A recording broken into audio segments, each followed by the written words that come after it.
मुलं आहेत, उलट्यांचा त्रास व्हायला लागला, डोळे जळजळायला लागल्यात. एकतर हा उन्हाळा आहे, दम्याचा वगैरे त्रास व्हायला लागलाय आणि श्वास घ्यायला त्रास व्हायला लागलाय. लहान लहान पोरं आहेत आमची. आम्ही 10 वेळा फोन लावला, फोनचं पण काही रिप्लाय दिलेला नाही.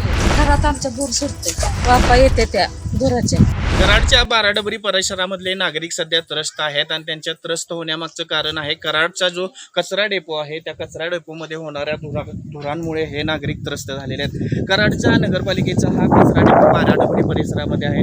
आपण समोर जे पाहतोय धुराचे लोट येत आहेत, हे कचरा डेपोमधून येत आहेत आणि यामुळेच या भागामधील नागरिक त्रस्त झालेले आहेत. मागील 4 दिवसांपासून ही परिस्थिती आहे आणि इथल्या नागरिकांच्या आरोग्याचा प्रश्न निर्माण झालेला आहे. खरं तर कराड नगरपालिकेचा हा गलतानपणाच म्हणावा लागेल. इथल्या नागरिकांच्या आरोग्याशी कराड नगरपालिका खेळते का काय असा प्रश्न या ठिकाणी निर्माण झालेला आहे. मागे सुद्धा असंच एकदा या कचरा डेपोमध्ये आग लागलेली होती आणि त्यामुळे सुद्धा इथल्या नागरिकांच्या आरोग्याचा प्रश्न निर्माण झालेला होता. आता जो आपण बघतोय तो कचरा डेपोमधून येणारा धूर या इथल्या रहिवाशांच्या घरामध्ये जातोय आणि इथले रहिवासी या ठिकाणी आजारी पडत आहेत. आपल्यासोबत काही रहिवासी आहेत, आपण त्यांच्याशी बोलणार आहोत. नेमका या सर्व गोष्टीमुळे त्यांना त्रास काय होते जाणून घेणार आहोत. आजची काय नेमकी परिस्थिती आहे? काय आता 4 दिवस झालं आम्हाला पाणी प्यायचं सुद्धा होईना झालं. या धुरानं पाणी सुद्धा आम्हाला जायना झालंय. धुरामुळे आमच्या उलट्या व्हायला लागल्या, बारक्या पोरांच्या उलट्या व्हायला लागल्यात. दवाखान्यात जाऊन आले तरी माणसाला हे होईना झालंय. काय करायचं मग आता या धुरानं 4 दिवस झाल्यात आम्हाला दमवलंय.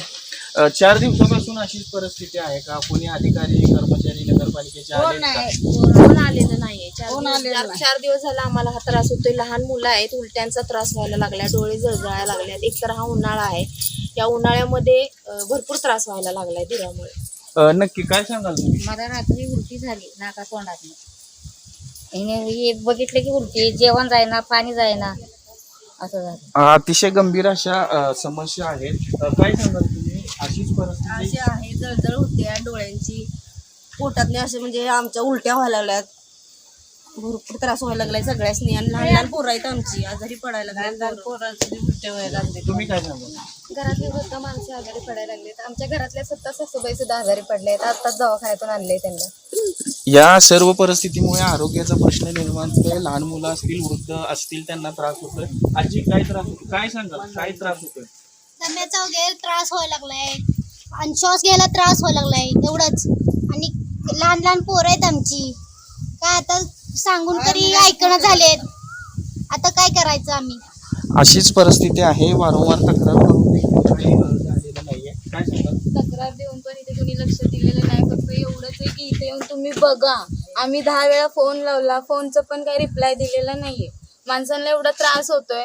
आता इलेक्शन आलं उद्या, तुम्ही वोट मागायला येणार, हे करणार. किती त्रास झाला इथे माणसांना दमा. माझा स्वतःचा घसा मला हे करतोय. मी स्वतः इथल्या नगरसेवकाला, परत इथल्या सगळ्यांना मी फोन लावून सांगितलंय की बाबा इथं पोरं आजारी पडतात आहे, इथं म्हातारा बायका आहेत किंवा आम्ही जानजेवान इथं महिला आहेत, यांना भरपूर त्रास होतोय. आज मला सुद्धा बोलताना खूप त्रास होतोय, दमा होतोय.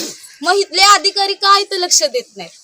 एवढंच इथे मला एवढंच बोलायचंय की इथल्या अधिकाऱ्यांनी इथे लक्ष द्यावं, इथे तातडीने इथे यावं, इथला परिसर बघावा आणि मग ह्याच्यावर काय तो निर्णय घ्यावा.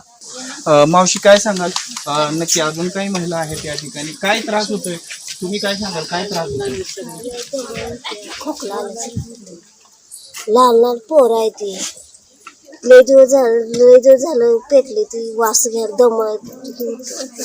आरोग्याचा प्रश्न निर्माण झालाय असं सांगतायत. मावशी काय त्रास होतोय? धुरानं त्रास लय होतो आम्हाला. घरात आमच्या भूर सुटते, वापा येते त्या धुराच्या.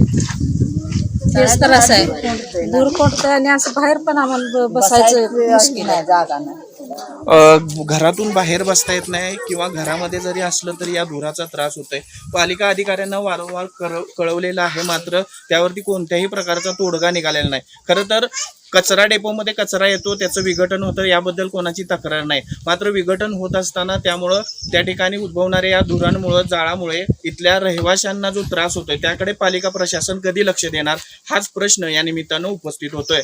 Video journalist Saqlain मुलानीसह Abhay Kumar Deshmukh, times now Marathi, Karad.